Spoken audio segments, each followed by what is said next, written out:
All rise. And please be seated. But mark this, there will be terrible times in the last days.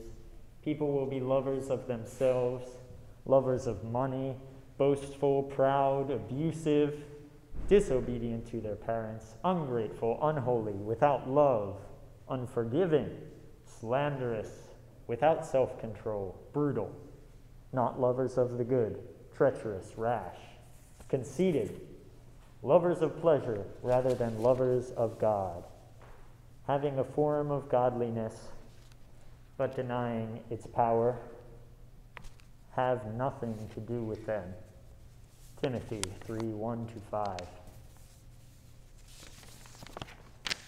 It seems that this passage is particularly relevant today, as we are surrounded by these things in our modern world.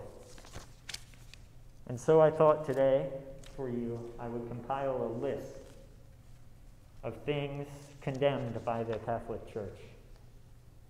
Some of them are people, some of them are actions, various other objects.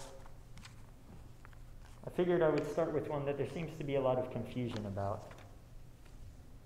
And that's the issue of homosexuality. The church does not condemn homosexuals, but it does condemn the act of sex between homosexuals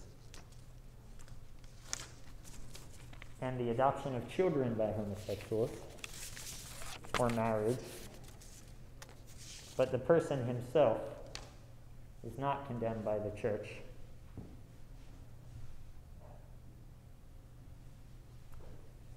There are two stories recently I heard of homosexual conversions. They tell about their lives before the conversion. They did not have a good self-image, and they thought they were living their lives in the way that they wanted to. However, each one eventually discovered that it was being told a lie by the world. And eventually, they discovered the Catholic Church does not condemn homosexuals, but that the church does condemn the act as sinful. The persons in these stories became celibate and devoted to practicing their faith. There's a number of other things the church has condemned over the years. Recently, there seems to be a plague of people masquerading themselves as artists, creating disrespectful works toward the church. There's an artist, Cosimo Cavallaro, who made a sculpture called My Sweet Lord, an anatomically correct sculpture of Jesus made entirely of chocolate. Well, of course, the church condemned this work, and we had it removed from the exhibition that it was intended to be shown in. Great job, victory. There was the case of Chef Gordon Ramsay cursing on national television. There was Ricardo Aryarzun, a Chilean fashion designer who designed clothes inspired by the Virgin Mary. Models were depicted with partially exposed breasts. We look with special pain and deplore those acts which seek to tarnish manifestations of sincere love toward the Virgin Mary, which end up striking at the dignity of womankind by presenting her as an object of consumption. There was a show at the Cooper Union School that depicted rosaries and other religious objects in vulgar ways, and we protested that show. The list goes on and on. Things you must be aware of in our world today. Euthanasia, in vitro fertilization, sex before marriage, human cloning, masturbation, sodomy, lust, pornography, divorce, adultery. These things surround us. Drunkenness, but not alcohol in moderation. The use of illegal drugs. Halloween, libertarianism, Protestant evangelicals, including Rick Warren, abortion, Former mayor of New York, Rudy Giuliani, was refused the Eucharist in the Archdiocese of New York because of his pro-abortion views. The use of condoms. The Catholic Church has been heavily involved in the fight against AIDS in certain badly stricken areas throughout Africa and elsewhere in the world. And we believe that actually condoms seem to worsen the problem and are not the correct solution. It goes on.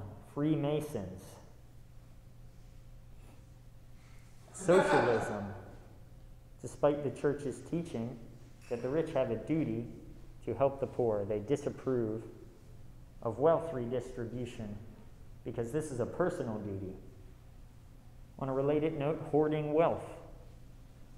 Though the church may be worth at least $500 million in the United States alone at a very conservative estimate, hoarding wealth is condemned by the church. On a final note, something you might not expect, but is nonetheless as equally true and despicable as the previous things that I've mentioned here today, is any interpretation of the Bible that does not fit precisely with the official interpretation of the church. All subjective or personal interpretations are condemned. A personal interpretation cannot take into account all of the history that has gone into making all these views, all of the history that has gone into creating this list, to condemning these things. And so we must live by the word of the church, strictly. So I ask you to go forth today with this new knowledge of what the church approves and does not approve of, and apply it to your life. And keep in mind the passage that we read at the beginning of this sermon. I'll repeat it. But mark this, there will be terrible times in the last days. People will be lovers of themselves, lovers of money, boastful, proud, abusive, disobedient to their parents, ungrateful, unholy, without love, unforgiving, slanderous, without self-control, brutal, not lovers of the good, treacherous, rash, conceited, lovers of pleasure rather than lovers of God, having a form of godliness within themselves, but denying its power, have nothing to do with them. Thank you.